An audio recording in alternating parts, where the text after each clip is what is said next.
ભવિષ્ય પુરાણની કથાને આગળ વધારીએ. ભાગ 37 પ્રતિસર્ગ પર્વ ત્રીજો ખંડ. ભવિષ્ય પુરાણના પ્રતિસર્ગ પર્વનો ત્રીજો ખંડ રામાંશ અને કૃષાંશ અર્થાત આહલા અને ઉદલ ઉદયસિંહના ચરિત્ર તથા જયદ્રથચંદ્ર અને પૃથ્વીરાજ ચૌહાણની વીરગાથાઓથી પરિપૂર્ણ છે. અહીં ભારતમાં જગનિક ભાટ રચિત આલ્હાનું વીરકાવ્ય બહુ પ્રચલિત છે. એના બુંદેલખંડી, ભોજપુરી વગેરે ઘણા સંસ્કરણ છે, જેમાં ભાષાઓનો થોડો થોડો ભેદ છે. આ કથાઓનું મૂળ આ પ્રતિસર્ગ પર્વ જ લાગે છે. આના જ આધાર પર આ રચનાઓ પ્રચલિત છે. મોટાભાગે આ કથાઓ લોકરંજન અનુસાર અતિશયોક્તિ જેવી લાગે છે, પરંતુ ઇતિહાસની દ્રષ્ટિએ મહત્વની પણ છે. અહીં એમનો માત્ર સાર જ આપવામાં આવ્યો છે. અલ્હાખંડ. આલ્હા ઉદલની કથાનો ઉપક્રમ. ઋષિઓએ પૂછ્યું કે સૂતજી મહારાજ, તમે મહારાજ વિક્રમાદિત્યના ઇતિહાસનું વર્ણન કર્યું. દ્વાપરયુગને અનુરૂપ તેમનું શાસન ધર્મ તથા ન્યાયપૂર્ણ હતું અને દીર્ઘકાળ સુધી આ પૃથ્વી પર રહ્યું. મહાભાગ તે સમયે ભગવાન શ્રીકૃષ્ણે અનેક લીલાઓ કરી હતી. તમે તે લીલાઓનું અમારી સમક્ષ વર્ણન કરો, કેમ કે તમે સર્વજ્ઞ છો. શ્રી સૂતજીએ મંગલ સ્મરણપૂર્વક કહ્યું: નારાયણમ નમસ્કૃત્યમ નરમ ચૈવ નરોત્તમમ દેવી સરસ્વતી વ્યાસમ તતો જયમુદીરયતે. ભગવાન નર નારાયણના અવતાર સ્વરૂપ ભગવાન શ્રીકૃષ્ણ તથા તેમના સખા નરશ્રેષ્ઠ અર્જુન, તેમની લીલાઓને પ્રગટ કરનારી ભગવતી સરસ્વતી, તેમના ચરિત્રોનું વર્ણન કરનાર વેદવ્યાસને નમસ્કાર કરીને 18 પુરાણ, રામાયણ અને મહાભારત વગેરે જય નામે પ્રસિદ્ધ ગ્રંથોનું વાંચન કરવું જોઈએ. મુનિગણો ભવિષ્ય નામક મહાકલ્પના વૈવસ્વ મન્વંતરના 28મા દ્વાપરયુગના અંતમાં કુરુક્ષેત્રમાં પ્રસિદ્ધ મહાયુદ્ધ થયું. તેમાં યુદ્ધ કરીને દુરાભિમાની બધા કૌરવો પર પાંડવોએ 18મા દિવસે પૂર્ણ વિજય પ્રાપ્ત કર્યો. છેલ્લા દિવસે ભગવાન શ્રીકૃષ્ણે કાળની દુર્ગતિને જાણીને યોગરૂપી સનાતની જીવની મનથી આ પ્રમાણે સ્તુતિ કરી: શાંત સ્વરૂપ, સર્વભૂતોના સ્વામી, કપર્દી, કાલકર્તા, જગતદર્તા, પાપ વિનાશક રુદ્ર, હું તમને વારંવાર પ્રણામ કરું છું. હે ભગવાન, તમે મારા ભક્ત પાંડવોની રક્ષા કરો. આ સ્તુતિ સાંભળીને ભગવાન શંકર નંદી પર આરૂઢ થઈને હાથમાં ત્રિશૂલ લઈને પાંડવોની શિબિરની રક્ષા માટે આવી ગયા. તે સમયે મહારાજ યુધિષ્ઠિરની આજ્ઞાથી ભગવાન શ્રીકૃષ્ણ હસ્તિનાપુર ગયા હતા અને પાંડવ સરસ્વતીના કિનારે રહેતા હતા. મધ્યરાત્રિમાં અશ્વસ્થામા, કૃતવર્મા અને કૃપાચાર્ય આ ત્રણેય પાંડવ શિબિર પાસે આવ્યા અને તેમણે મનથી ભગવાન રુદ્રની સ્તુતિ કરીને તેમને પ્રસન્ન કરી લીધા. તેથી ભગવાન શંકરે તેમને પાંડવોની શિબિરમાં પ્રવેશની આજ્ઞા આપી દીધી. બળવાન અશ્વસ્થામાએ ભગવાન શંકર દ્વારા પ્રાપ્ત તલવારથી ધૃષ્ટદ્યુમ્ન વગેરે વીરોની હત્યા કરી નાખી. પછી તે કૃપાચાર્ય અને કૃતવર્માની સાથે પાછો ચાલ્યો ગયો. ત્યાં એકમાત્ર પાર્ષદ સૂત જ બચી ગયા. તેણે આ જનસંહારની સૂચના પાંડવોને આપી. ભીમ વગેરે પાંડવોએ આ શિવજીનું જ કૃત્ય માન્યું. તેઓ ક્રોધથી ધુઆંફુઆ થઈ ગયા અને પોતાના આયુધોથી ભગવાન શંકર સાથે યુદ્ધ કરવા લાગ્યા. ભીમ વગેરે દ્વારા પ્રયુક્ત અસ્ત્ર શસ્ત્રો શિવજીના શરીરમાં સમાઈ ગયા. તેથી ભગવાન શિવે કહ્યું કે તમે લોકો શ્રીકૃષ્ણના ઉપાસક છો, તેથી મારા દ્વારા તમે રક્ષિત છો, અન્યથા તમે લોકો વધને યોગ્ય હતા. આ અપરાધનું ફળ તમને કળિયુગમાં જન્મ લઈને ભોગવવું પડશે. આમ કહીને તેઓ અદૃશ્ય થઈ ગયા અને પાંડવ બહુ દુઃખી થયા. તેઓ અપરાધથી મુક્ત થવા માટે ભગવાન શ્રીકૃષ્ણના શરણમાં આવ્યા. નિશસ્ત્ર પાંડવોએ શ્રીકૃષ્ણ સાથે એકાગ્રતાપૂર્વક શંકરજીની સ્તુતિ કરી. તેથી ભગવાન શંકરે પ્રત્યક્ષ પ્રગટ થઈને તેમને વરદાન માગવા કહ્યું. ભગવાન શ્રીકૃષ્ણ બોલ્યા કે હે દેવ, પાંડવોના જે અસ્ત્ર શસ્ત્ર તમારા શરીરમાં લીન થઈ ગયા છે તે પાંડવોને પાછા આપી દો અને તેમને શાપથી મુક્ત કરો. શ્રી શિવજીએ કહ્યું કે હે કૃષ્ણચંદ્ર, હું તમને પ્રણામ કરું છું. તે સમયે હું તમારી માયાથી મોહિત થઈ ગયો હતો. તે માયાને આધીન થઈને મેં આ શાપ આપી દીધો. જો કે મારું વચન તો મિથ્યા નહીં થાય, છતાં આ પાંડવ તથા કૌરવ પોતાના અંશોથી કળિયુગમાં ઉત્પન્ન થઈને અંશતઃ પોતાના પાપોનું ફળ ભોગવીને મુક્ત થઈ જશે. યુધિષ્ઠિર વત્સરાજનો પુત્ર થશે, તેથી તેનું નામ બલખાની થશે. તે શિરીષનગરનો અધિપતિ થશે. ભીમનું નામ વિરણ હશે અને તે વનરસનો રાજા થશે. અર્જુનના અંશથી જે જન્મ લેશે તે મહાન બુદ્ધિમાન અને મારો ભક્ત થશે. તેનો જન્મ પરિમલના ઘરે થશે અને તેનું નામ બ્રહ્માનંદ થશે. મહાબળશાળી નકુળનો જન્મ કાન્યકુબ્જમાં રત્નભાનુના પુત્ર રૂપે થશે અને તેનું નામ લક્ષણ હશે. સહદેવ ભીમનો પુત્ર થશે અને તેનું નામ દેવસિંહ થશે. ધૃતરાષ્ટ્રના અંશથી અજમેરમાં પૃથ્વીરાજ જન્મ લેશે અને દ્રૌપદી પૃથ્વીરાજની કન્યાના રૂપમાં વેલા નામે પ્રસિદ્ધ થશે. મહાદાની કર્ણતારક નામે જન્મ લેશે. તે સમયે રક્તબીજ રૂપે પૃથ્વી પર મારો પણ અવતાર થશે. કૌરવ માયા યુદ્ધમાં નિષ્ણાંત થશે તથા પાંડુ પક્ષના યોદ્ધા ધાર્મિક અને બળશાળી થશે. સૂતજી બોલ્યા કે ઋષિઓ, આ બધી વાતો સાંભળીને શ્રીકૃષ્ણ હસ્યા અને તેમણે કહ્યું કે હું પણ મારી શક્તિ વિશેષથી અવતાર લઈને પાંડવોની સહાયતા કરીશ. માયાદેવી દ્વારા નિર્મિત મહાવતી નામની પુરીમાં દેશરાજના પુત્ર રૂપમાં મારો અંશ ઉત્પન્ન થશે, જે ઉદયસિંહ કહેવાશે. તે દેવકીના ગર્ભથી ઉત્પન્ન થશે. મારા વૈકુંઠધામનો અંશ આહ્યાદ નામે જન્મ લેશે. તે મારો ગુરુ થશે. અગ્નિવંશથી ઉત્પન્ન રાજાઓનો વિનાશ કરીને હું શ્રીકૃષ્ણ ઉદયસિંહ ધર્મની સ્થાપના કરી. શ્રીકૃષ્ણની આ વાત સાંભળીને શિવજી અંતર્ધ્યાન થઈ ગયા. ત્યાર પછી આવે છે રાજા શાલિવાહન તથા ઈશામસિંહની કથા. સૂજીએ કહ્યું કે હે ઋષિઓ, પ્રાતઃકાળે પુત્રશોકથી પીડિત બધા પાંડવો પ્રેત કાર્ય કરીને ભીષ્મ પિતામહ પાસે ગયા. તેમની પાસેથી તેમણે રાજધર્મ, મોક્ષધર્મ અને દાન ધર્મોના સ્વરૂપને અલગ અલગ રૂપે સમજાવ્યા. ત્યાર પછી તેમણે ઉત્તમ આચરણોથી 3 અશ્વમેઘ યજ્ઞ કર્યા. પાંડવોએ 36 વર્ષ સુધી રાજ્ય કર્યું અને અંતમાં તેઓ સ્વર્ગમાં ચાલ્યા ગયા. કલિધર્મની વૃદ્ધિ થતાં તેઓ પણ પોતાના અંશથી ઉત્પન્ન થશે. હવે તમે બધા મુનિઓ પોતપોતાના સ્થાને પધારો. હું યોગનિદ્રાને વશ થઈ રહ્યો છું. હવે હું સમાધિસ્થ થઈને ગુણાતીત પરબ્રહ્મનું ધ્યાન કરીશ. આ સાંભળીને નૈમિષારણ્યવાસી મુનિઓ યોગિક સિદ્ધિનું અવલંબન કરી આત્મસામીપ્યમાં સ્થિત થઈ દીર્ઘકાળ વ્યતીત થઈ ગયા પછી શૌનકાદિ મુનિ ધ્યાનથી ઉઠીને ફરી સૂતજીની પાસે પહોંચ્યા. મુનિઓએ પૂછ્યું કે સૂતજી મહારાજ, વિક્રમાખ્યાનનું તથા દ્વાપરમાં શિવની આજ્ઞાથી થનાર રાજાઓનું તમે વર્ણન કરો. સૂતજી બોલ્યા કે હે મુનિઓ, વિક્રમાદિત્યના સ્વર્ગલોકમાં ગયા પછી ઘણા રાજા થયા. પૂર્વમાં કપિલ સ્થાનથી પશ્ચિમમાં સિંધુ નદી સુધી, ઉત્તરમાં બદ્રી ક્ષેત્રથી દક્ષિણમાં સેતુબંધ સુધીની સીમાવાળા ભારતવર્ષમાં તે સમયે 18 રાજ્ય અર્થાત પ્રદેશ હતા. તેમના નામ આ પ્રમાણે છે: ઇન્દ્રપ્રસ્થ, પાંચાલ, કુરુક્ષેત્ર, કંપિલ, અંતર્વેદી, વ્રજ, અજમેર, મરુધન્વ, ગુર્જર, મહારાષ્ટ્ર, દ્રવિડ, કલિંગ, અવંતી, ઉડુપ, બંગ, ગોડ, મગધ તથા કૌશલ્ય. આ રાજ્યો પર અલગ અલગ રાજાઓએ શાસન કર્યું. ત્યાંની ભાષાઓ ભિન્ન ભિન્ન હતી અને સમય સમય પર વિભિન્ન ધર્મ પ્રચારક પણ થયા. 100 વર્ષ વ્યતીત થઈ ગયા પછી ધર્મનો વિનાશ સાંભળીને શક વગેરે વિદેશી રાજા અનેક લોકોની સાથે સિંધુ નદીને પાર કરીને આર્ય દેશમાં આવ્યા અને કેટલાક લોકો હિમાલયના માર્ગે અહીં આવ્યા. તેમણે આર્યોને જીતીને તેમનું ધન લૂંટી લીધું અને પોતાના દેશમાં પાછા ગયા. એ જ સમયે વિક્રમાદિત્યનો પૌત્ર રાજા શાલિવાહન પિતાના સિંહાસન પર બેઠો. તેણે શક, ચીન વગેરે દેશો પર વિજય મેળવ્યો. બહિ, કામરૂપ, રોમ તથા ખૂર દેશમાં ઉત્પન્ન થયેલો દુષ્ટોને પકડીને તેમને કઠોર દંડ આપ્યો અને તેમનો બધો ખજાનો છીનવી લીધો. તેણે મલેચ્છ તથા આર્યોની અલગ અલગ દેશ મર્યાદા સ્થાપિત કરી. સિંધુ પ્રદેશને આર્યોનું ઉત્તમ સ્થાન નિર્ધારિત કર્યું અને મલેચ્છોના માટે સિંધુની પેલે પારનો પ્રદેશ નિયત કર્યો. એક સમયની વાત છે કે તે શકાધીશ શાલિવાહન હિમશિખર પર ગયો. તેણે હુણ દેશની મધ્યમાં સ્થિત પર્વત પર એક સુંદર પુરુષને જોયો. તેનું શરીર ગોરું હતું અને તેણે શ્વેત વસ્ત્ર ધારણ કર્યા હતા. તે વ્યક્તિને જોઈને શકરાજે પ્રસન્નતાથી પૂછ્યું કે તમે કોણ છો? તેણે કહ્યું કે હું ઈશપુત્ર છું અને કુમારીના ગર્ભથી ઉત્પન્ન થયો છું. હું મલેચ્છ ધર્મનો પ્રચારક અને સત્યવ્રતમાં સ્થિત છું. રાજાએ પૂછ્યું કે તમારો કયો ધર્મ છે? ઈશાપુત્રએ કહ્યું કે મહારાજ, સત્યનો વિનાશ થઈ ગયા પછી મર્યાદા રહિત મલેચ્છ પ્રદેશમાં હું મસી બનીને આવ્યો અને લૂંટારાઓની વચ્ચે ભયંકર ઈશામસિંહ નામથી એક કન્યા ઉત્પન્ન થઈ. તેને મલેચ્છો પાસેથી પ્રાપ્ત કરીને મેં મસીહત્વ પ્રાપ્ત કર્યું. મેં મલેચ્છોમાં જે ધર્મની સ્થાપના કરી છે તે સાંભળો. સર્વપ્રથમ માનસ અને દૈહિક મલને કાઢીને શરીર સંપૂર્ણ નિર્મળ કરી લેવું જોઈએ. પછી ઈષ્ટ દેવતાના જપ કરવા જોઈએ, સત્ય વાણી બોલવી જોઈએ, ન્યાયથી ચાલવું જોઈએ અને મનને એકાગ્ર કરીને સૂર્યમંડળમાં સ્થિત પરમાત્માની પૂજા કરવી જોઈએ. કેમ કે ઈશ્વર અને સૂર્યમાં સમાનતા છે. પરમાત્મા પણ અચળ છે અને સૂર્ય પણ અચળ છે. સૂર્ય અનિત્ય ભૂતોના સારનું ચારે બાજુથી આકર્ષણ કરે છે. હે ભૂપાલ, આવા કૃત્યથી તે મસીહા વિલીન થઈ ગઈ, પરંતુ મારા હૃદયમાં નિત્ય શુદ્ધ કલ્યાણકારિણી સ્મૃતિ પ્રાપ્ત થઈ છે. તેથી મારું નામ ઈશામસિંહા પ્રતિષ્ઠિત થયું. આ સાંભળીને રાજા શાલિવાહને તે મલેચ્છ પૂજ્યને પ્રણામ કર્યા અને તેને દારૂણ મલેચ્છ સ્થાનમાં પ્રતિષ્ઠિત કર્યા તથા પોતાના રાજ્યમાં આવીને તે રાજાએ અશ્વમેઘ યજ્ઞ કર્યો અને 60 વર્ષ સુધી રાજ્ય કરીને સ્વર્ગલોકમાં ચાલ્યો ગયો. ત્યાર પછી આવે છે રાજા ભોજ અને મહામદની કથા. સૂજીએ કહ્યું કે હે ઋષિઓ, શાલિવાહનના વંશમાં 10 રાજા થયા. તેમણે 500 વર્ષ શાસન કર્યું અને સ્વર્ગવાસી થયા. ત્યાર પછી ભૂમંડળ પર ધર્મ મર્યાદા લુપ્ત થવા લાગી. શાલિવાહનના વંશમાં અંતિમ 10મા રાજા ભોજ રાજા થયા. તેમણે દેશની મર્યાદા ક્ષીણ થતી જોઈને દિગ્વિજય માટે પ્રસ્થાન કર્યું. તેમની સેના 10,000ની હતી અને તેમની સાથે કાલિદાસ તથા અન્ય વિદ્વાન બ્રાહ્મણ પણ હતા. તેમણે સિંધુ નદીને પાર કરી ગાંધાર, મલેચ્છ અને કાશ્મીરના 60 રાજાઓને પરાસ્ત કર્યા તથા તેમનો કોષ છીનવીને તેમને દંડ આપ્યો. તે જ પ્રસંગમાં આચાર્ય તથા શિષ્યમંડળની સાથે મલેચ્છ મહામદ નામની વ્યક્તિ ઉપસ્થિત થઈ. રાજા ભોજે મરુસ્થલમાં વિદ્યમાન મહાદેવજીના દર્શન કર્યા. મહાદેવજીને પંચગવ્ય મિશ્રિત ગંગાજળથી સ્નાન કરાવીને ચંદન વગેરેથી ભક્તિભાવપૂર્વક તેમનું પૂજન કર્યું અને તેમની સ્તુતિ કરી. ભોજ રાજાએ કહ્યું કે હે મરુસ્થલમાં નિવાસ કરનારા તથા મલેચ્છોથી ગુપ્ત શુદ્ધ સચ્ચિદાનંદ સ્વરૂપવાળા ગિરજાપતે, તમે ત્રિપુરાસુરના વિનાશક તથા અનેકવિધ માયા શક્તિના પ્રવર્તક છો. હું તમારા શરણે આવ્યો છું. તમે મને પોતાનો દાસ માનો, હું તમને નમસ્કાર કરું છું. આ સ્તુતિને સાંભળીને ભગવાન શિવે રાજાને કહ્યું કે હે ભોજરાજ, તમારે મહાકાલેશ્વર તીર્થમાં જવું જોઈએ. તે વાહિક નામની ભૂમિ છે, પરંતુ હવે મલેચ્છોથી દૂષિત થઈ ગઈ છે. આ દારૂણ પ્રદેશમાં આર્ય ધર્મ છે જ નહીં. મહામાયાવી ત્રિપુરાસુર અહીં દૈત્યરાજ બલિ દ્વારા મોકલવામાં આવ્યા છે. મારા દ્વારા વરદાન પ્રાપ્ત કરી તે દૈત્ય સમુદાયને વધારી રહ્યો છે. તે અયોનિત છે, તેનું નામ મહામદ છે. રાજન, તમારે આ અનાર્ય દેશમાં આવવું ન જોઈએ. મારી કૃપાથી તમે વિશુદ્ધ છો. ભગવાન શિવના આ વચન સાંભળીને રાજા ભોજ સેના સાથે પોતાના દેશમાં પાછો ચાલ્યો ગયો.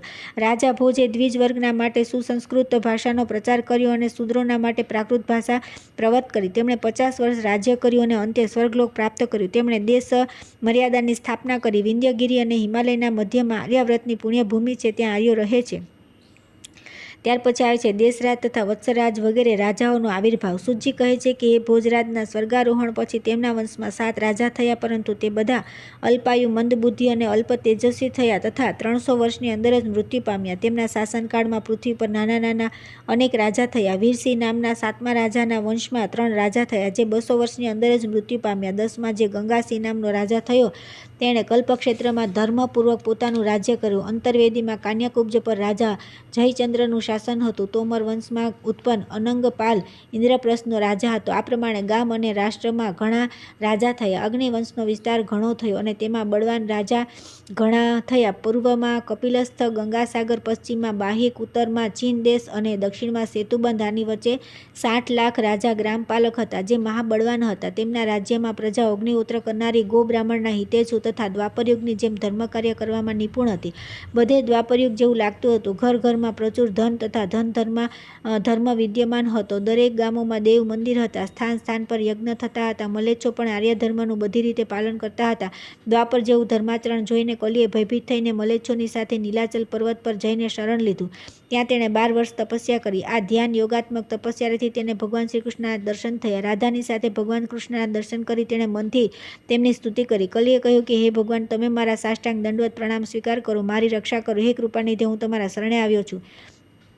તમે સર્વ પાપોના વિનાશક છો. સર્વ કાળોનું નિર્માણ કરનાર પણ તમે જ છો. સત્યયુગમાં તમે ગૌરવર્ણના હતા, ત્રેતામાં રક્તવર્ણના, દ્વાપરમાં પિત્તવર્ણના, મારા સમયે કળિયુગમાં તમે કૃષ્ણરૂપમાં છો. મારા પુત્રોએ મલેચ્છ હોવા છતાં પણ આર્ય ધર્મ સ્વીકાર્યો છે. મારા રાજ્યમાં દરેક ઘરમાં દ્યુત, મધ્ય, સુવર્ણ, સ્ત્રી, હાસ્ય વગેરે થવું જોઈએ, પરંતુ અગ્નિવંશમાં ઉત્પન્ન ક્ષત્રિયોએ તેમનો વિનાશ કરી દીધો છે. હે જનાર્દન, હું તમારા ચરણકમળમાં શરણે છું. કળિયુગની આ સ્તુતિ સાંભળી ભગવાન શ્રી કૃષ્ણ હસતા હસતા બોલ્યા, કલિરાજ, હું તમારી રક્ષા માટે અંશરૂપે મહાવતીમાં અવતાર લઈશ. આ મારો અંશ પૃથ્વી પર આવીને તે મહાબળી અગ્નિવંશીય પ્રજાઓનો વિનાશ કરશે અને મલેચ્છ વંશીય રાજાઓની પ્રતિષ્ઠા કરશે. આમ કહીને ભગવાન અદૃશ્ય થઈ ગયા અને મલેચ્છની સાથે તે કલી બહુ પ્રસન્ન થઈ ગયો. આગળ જતા એ જ પ્રમાણે સંપૂર્ણ ઘટનાઓ ઘટી. કૌરવ અંશીઓનો પરાજય અને પાંડવ અંશીઓનો વિજય. અંતમાં પૃથ્વીરાજ ચૌહાણે વીરગતિ પ્રાપ્ત કરી તથા સહોદીન મોહમ્મદગીરી પોતાના દાસ કુતૌદીનને અહીંનું શાસન સોંપીને અહીંથી ઘણું ધન લૂંટીને પોતાના દેશ ચાલ્યો ગયો. પ્રતિસર્ગ પર્વ તૃતીય ખંડ સમાપ્ત. પ્રતિસર્ગ પર્વ ચોથો ખંડ. ભવિષ્ય પુરાણમાં પ્રતિસર્ગ પર્વના ચોથા ખંડનું ઇતિહાસની દ્રષ્ટિથી વિશેષ મહત્વ છે. આમાં મુખ્ય રૂપે સતયુગ, ત્રેતા, દ્વાપર તથા વિશેષ રૂપે કળિયુગના 4 ચરણોનો ઇતિહાસ, રાજવંશ અને યુગધર્મ નિરૂપિત છે. સાથે સાથે અનેક આચાર્યો, સંતો, ભક્ત, કવિઓ તથા પુરી, ભારતી વગેરે સાધુઓના પૂર્વજન્મની કથા પણ સંગ્રહિત છે. એમને પ્રાય 12 આદિત્યો, 11 રુદ્રો, 8 વસુઓ તથા 2 અશ્વિની કુમારોના અવતાર બતાવવામાં આવ્યા છે. ચૈતન્ય મહાપ્રભુના મહિમાનું આ ખંડમાં વિશેષ નિરૂપણ થયું છે અને જગન્નાથજીમાં તેમનો લય થવાની વાત પણ છે. સાથે સાથે પૂર્વના બધા આચાર્યો તથા સંતોને તેમના ભક્તિભાવથી વિશેષ પ્રભાવિત દેખાડવામાં આવ્યા છે. પરંતુ વાસ્તવમાં દેશકાળની દ્રષ્ટિથી અનેક વિસંગતિઓ પણ દેખાય છે. તેથી આ બધા અંશોની મૌલિકતા પર સંદેહ થવો પણ સ્વાભાવિક છે. કલ્યાણનો બધા આચાર્યો, સંતો, મહાત્માઓ અને સંપ્રદાયો પ્રત્યે સમાન આદરભાવ છે અને સમાન શ્રદ્ધા છે. તેથી એ વિસંગતિઓ પર ધ્યાન ન આપતા સત્સંગની દ્રષ્ટિથી સંત મહાત્માઓ અને ભક્તોની પવિત્ર કથાઓને યથાસંભવ ઉપલબ્ધ મૂળ સંસ્કરણ અનુસાર સંક્ષિપ્ત ભાવાનુવાદના રૂપમાં અહીં પ્રસ્તુત કરવામાં આવી છે. કળિયુગમાં ઉત્પન્ન આંધ્રવંશીય રાજાઓના વૃક્ષનું વર્ણન. ગણેશજીને નમસ્કાર છે. રાધા વલ્લભનો જય હો. નૈમિષારણ્યવાસી ઋષિઓએ કહ્યું કે હે સૂતજી મહારાજ, અમે લોકોએ તમારા દ્વારા કહેલા કૃષ્ણાંશના ચરિત્રને સાંભળ્યું. હવે તમે અગ્નિવંશમાં ઉત્પન્ન થયેલા રાજાઓ પ્રમર, ચૈહાની તથા પરિહાર વગેરેના રાજવંશોનું વર્ણન કરો. જ્યારે ભગવાન હરિ ત્રિયુગી કહેવાય છે તો તેઓ કળિયુગમાં કઈ રીતે અવતરિત થયા તે પણ તમે કહો. સૂતજી બોલ્યા કે હે મુનિ શ્રેષ્ઠ, તમે બહુ શ્રેષ્ઠ પ્રશ્ન કર્યો છે. અગ્નિવંશના રાજાઓના ચરિત્ર વિશે હું કહી રહ્યો છું. તમે તે સાંભળો. દક્ષિણ દિશામાં અંબા દ્વારા રચિત દિવ્ય અંબાવતી નામની પુરીમાં પ્રમર નામનો એક રાજા થયો. તે રાજા સામવેદી હતો, મહાબળી. તે રાજાએ અંબાવતીમાં 6 વર્ષ સુધી રાજ્ય કર્યું. પ્રમરનો પુત્ર મહામર થયો. તેણે 3 વર્ષ રાજ્ય કર્યું અને તેનો પુત્ર થયો દેવાપી. તેણે પણ પિતાની જેમ રાજ્ય કર્યું અને તેનો પુત્ર દેવદૂત થયો. તેણે પણ પિતા જેટલો જ સમય રાજ્ય કર્યું. દેવદૂતનો મહાબળશાળી ગંધર્વસેન નામે પુત્ર થયો. ગંધર્વસેન 50 વર્ષો સુધી રાજ્ય કર્યા પછી તપસ્યા કરવા માટે વનમાં ચાલ્યો ગયો. થોડા સમય પછી શિવજીના આશીર્વાદથી તેને વિક્રમ નામનો પુત્ર થયો. મહારાજ વિક્રમે 100 વર્ષ સુધી રાજ્ય કર્યું અને તેનો પુત્ર થયો દેવભક્ત. દેવભક્તે 10 વર્ષ સુધી રાજ્ય કર્યું અને તે દુષ્ટ શકો દ્વારા મરાઈ ગયું. દેવભક્તનો પુત્ર થયો શાલિવાહન. તેણે શકોને જીતીને 60 વર્ષ સુધી રાજ્ય કર્યું. ત્યાર પછી તે દિવંગત થઈ ગયો. તેનો પુત્ર શાલિહોત્ર થયો અને તેણે 50 વર્ષ સુધી રાજ્ય કર્યું. તેનો પુત્ર શાલિવર્ધન રાજા થયો. તેણે પિતા સમાન રાજ્ય કર્યું. તેને શકહંતા નામક પુત્ર થયો. તેનો પુત્ર સુહોત્ર થયો અને તેનો પુત્ર થયો હવિહોત્ર. તેણે પણ પિતાની જેમ 50 વર્ષ સુધી રાજ્ય કર્યું અને તેનો પુત્ર ઇન્દ્રપાલ થયો. ઇન્દ્રપાલે ઇન્દ્રાવતી નામની નગરી વસાવીને તેમાં રાજ્ય કર્યું. ઇન્દ્રપાલે પણ પોતાના પિતા હવિહોત્ર જેટલું જ રાજ્ય કર્યું અને તેનો પુત્ર થયો માલ્યવાન. માલ્યવાને પણ માલ્યાવતી નામની નગરી વસાવીને પિતા જેટલું રાજ્ય કર્યું. તેના રાજ્યમાં 4 વર્ષ સુધી અનાવૃષ્ટિ થવાથી ઘોર અકાળની પરિસ્થિતિ ઉત્પન્ન થઈ ગઈ. અનાજના દાણાના દર્શન પણ દુર્લભ થઈ ગયા. પ્રજાની સાથે સાથે રાજા પણ ભૂખ તૃષાથી વ્યાકુળ થઈ ગયો. અનાવૃષ્ટિ દૂર કરવા માટે રાજાએ ભગવાન શાલગ્રામનું શરણ લીધું.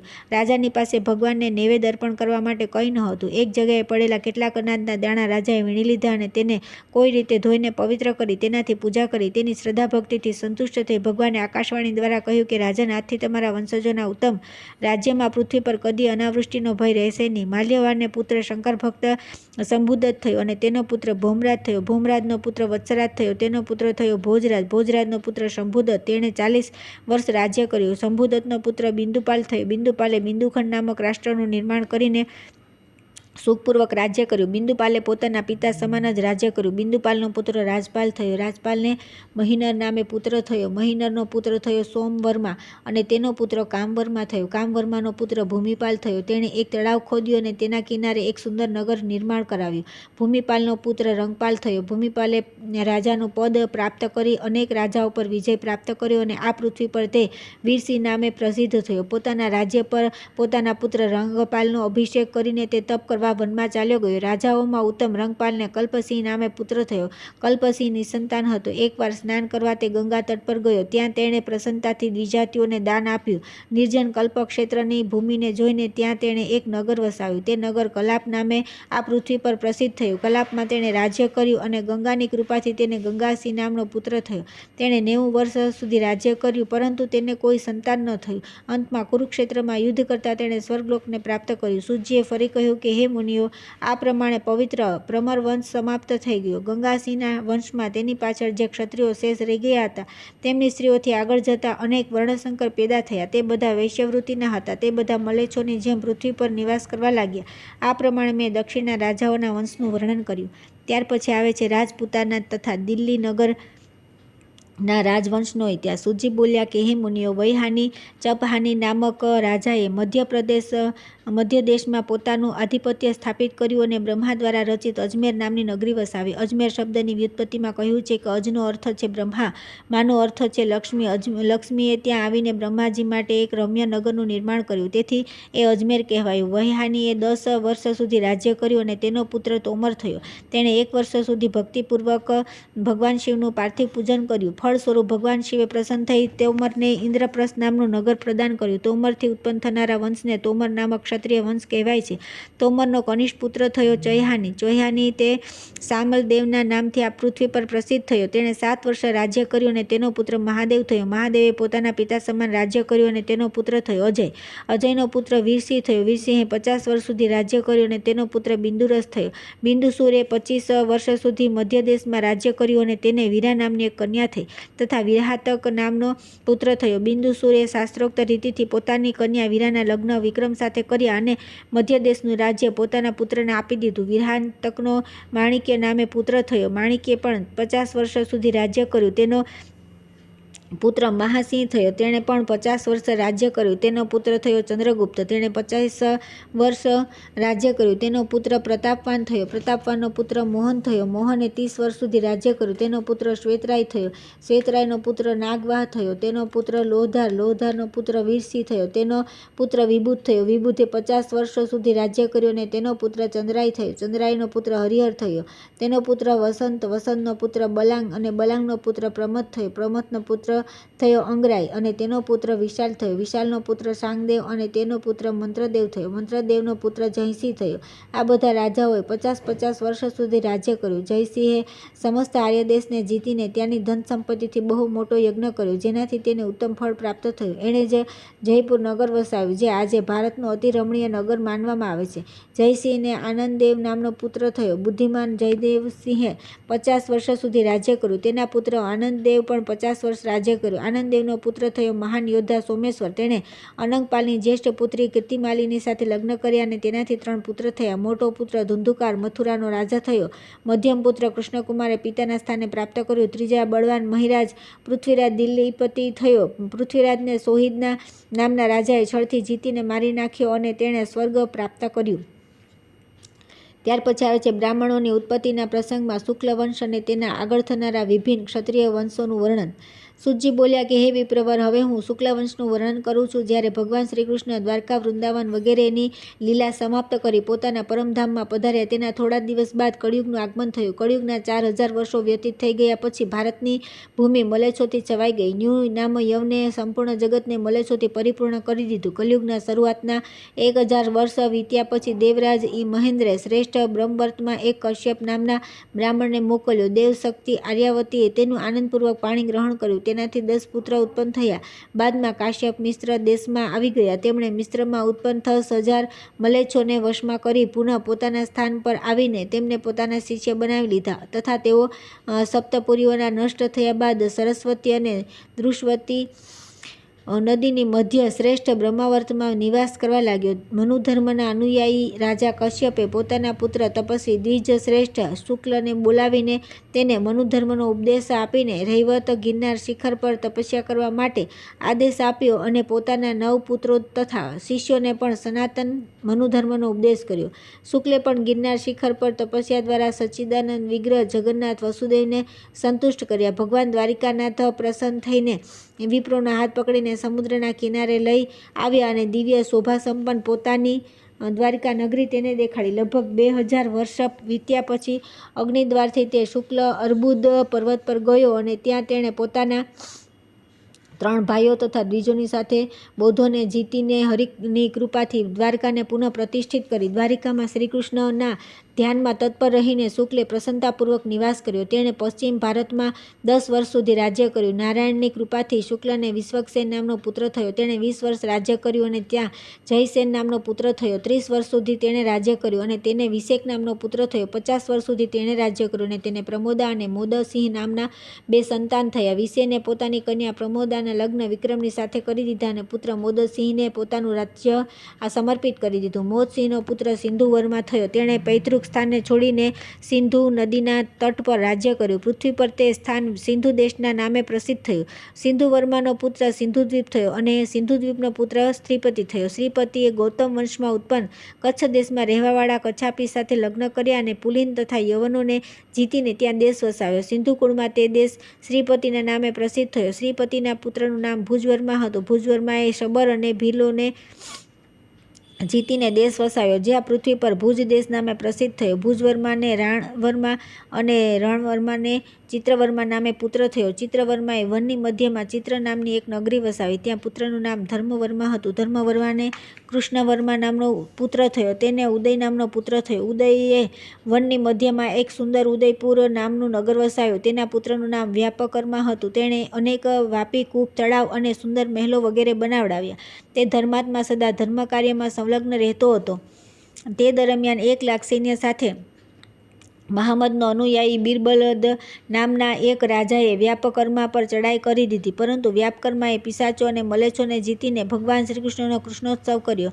વ્યાપકર્માને ગુહિલ નામનો પુત્ર થયો અને તેનો પુત્ર કાલભોજ થયો. કાલભોજને પુત્ર રાષ્ટ્રપાલ થયો. રાષ્ટ્રપાલે પોતાના પૈતૃક સ્થાનનો પરિત્યાગ કરીને સર્વ મંગળોને પ્રદાન કરનારી શારદા દેવીની આરાધના કરી. રાષ્ટ્રપાલને વૈષ્ણવી શક્તિ પ્રાપ્ત થઈ. તેના તાપથી પ્રસન્ન થઈ શારદા દેવીએ મણિદેવથી રક્ષિત અત્યંત રમણીય મહામાતી નામની પુરી પ્રદાન કરી. તે બુદ્ધિમાન રાજા રાષ્ટ્રપાલે તે પુરીમાં 10 વર્ષ રાજ્ય કર્યું. રાજા રાષ્ટ્રપાલને વિજય અને પ્રજય નામના 2 પુત્ર થયા. પ્રજયે પોતાના માતા પિતાનો ત્યાગ કરીને 12 વર્ષ સુધી ગંગા કિનારે જઈને શારદા દેવીની કઠોર તપસ્યા કરી. શારદા દેવી એક કન્યા રૂપે વેણુવાદન કરતી રહીને ઘોડા પર બેસીને રાજાની સામે ઉપસ્થિત થયા અને હસીને કહ્યું કે રાજપુત્ર, તમે શા હેતુથી શિવાની ઉપાસના કરી રહ્યા છો? તમને તપસ્યાનું ફળ મારા દ્વારા શીઘ્ર પ્રાપ્ત થશે. આ સાંભળીને પ્રજાએ કહ્યું કે દેવી, તમને નમસ્કાર છે. તમે મને એક નવીન નગર પ્રદાન કરો. આ સાંભળીને દેવીએ પ્રજયને એક સુંદર ઘોડો પ્રદાન કર્યો અને તે વેણુવાદન કરતા રહીને દક્ષિણ દિશા તરફ ચાલ્યા ગયા. તે રાજા પણ તે ઘોડા પર બેસીને તેમની પાછળ પાછળ નેત્ર બંધ કરીને પશ્ચિમ દિશા તરફ આવ્યો.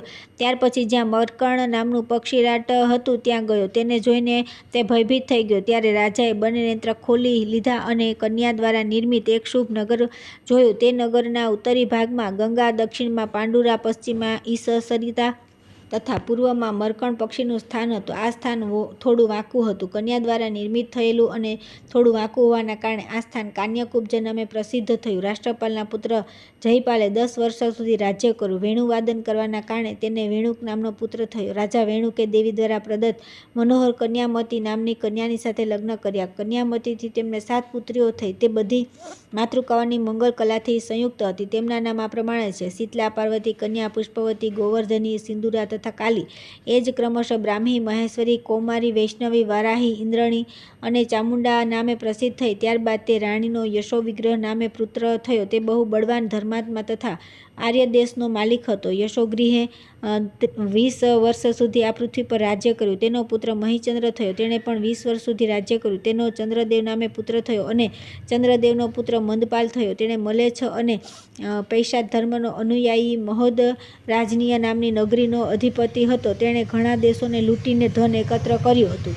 એ કુંભીપાલની પાસે ગયો. તેણે કુંભીપાલને ઘણું ધન આપ્યું. બુદ્ધિમાન કુંભપાલે 20 વર્ષ રાજ્ય કર્યું. તેનો પુત્ર દેવપાલ થયો. દેવપાલે અનંગપાલ નામના રાજાની કન્યા ચંદ્રકાંતિ સાથે વિધિપૂર્વક લગ્ન કર્યા. દેવપાલે કાન્યકુબ્જ પ્રાપ્ત કરી અનેક રાજાઓને જીતીને પોતાના પિતાની જેમ રાજ્ય કર્યું. તેને જયચંદ્ર અને રત્નભાનુ નામના 2 પુત્ર થયા. જયચંદ્રએ પૂર્વે અને રત્નભાનુએ ઉત્તર દિશામાં આર્ય દેશને જીતીને વૈષ્ણવ રાજ્ય પ્રાપ્ત કર્યું. રત્નભાનુના પુત્રનું નામ લક્ષણ હતું. આ કુરુક્ષેત્રમાં યુદ્ધ કરતા વીરગતિને પ્રાપ્ત થયો. બુદ્ધિમાન વૈશ્યપાલ કુંભપાલ અને શુક્લ વંશ સમાપ્ત થઈ ગયો. વિશ્વક્સેનના કુળમાં ઉત્પન્ન થનારા રાજા વિશ્વક્સેન વંશીય વિસેનના કુળમાં ઉત્પન્ન થનારા વિસેન વંશીય ક્ષત્રિય, ગુહિલના કુળમાં ઉત્પન્ન થનારા ગુહિલ ક્ષત્રિય, રાષ્ટ્રપાલના કુળમાં ઉત્પન્ન થનારા રાષ્ટ્રપાલ વંશીય ક્ષત્રિય કહેવાય.